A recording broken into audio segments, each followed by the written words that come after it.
to show you a quick demo about pancakes.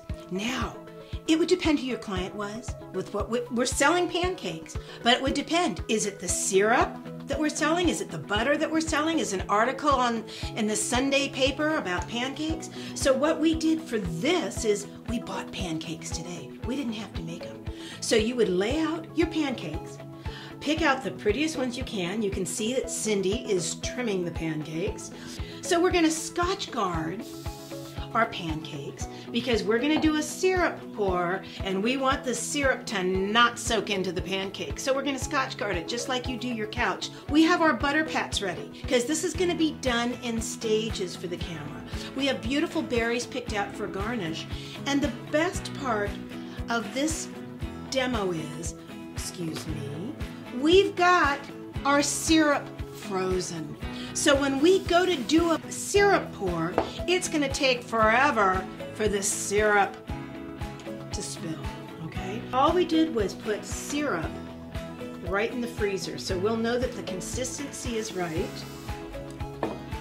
What else have you got, Miss Cindie? You got a couple of sponges if you need it? Yeah, I have sponges, which I like to cut up. They're pretty stable, and you can put them behind and underneath things so that you have a nice flat surface when you're working with things like pancakes. If we can't see between the pancakes, the camera's going to make it look like a big old brown blur.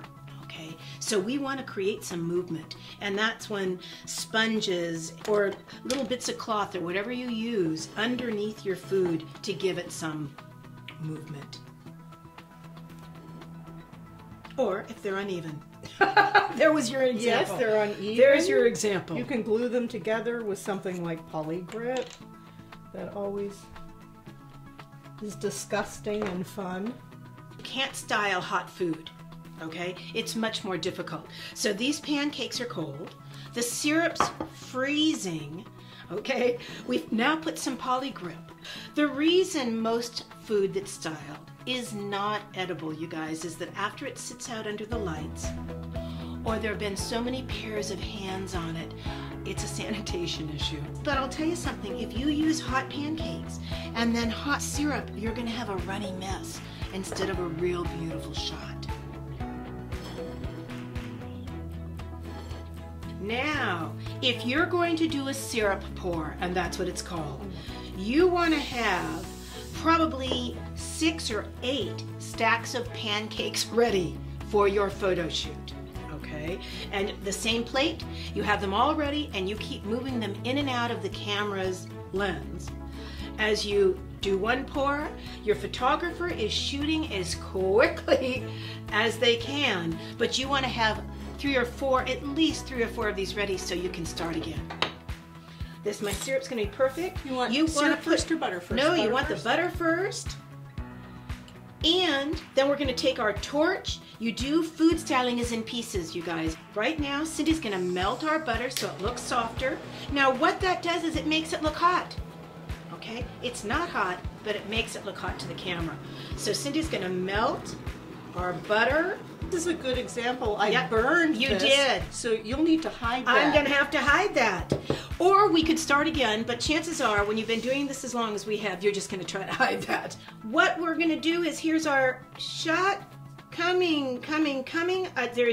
I'm directing the flow of the syrup, you guys. You can see.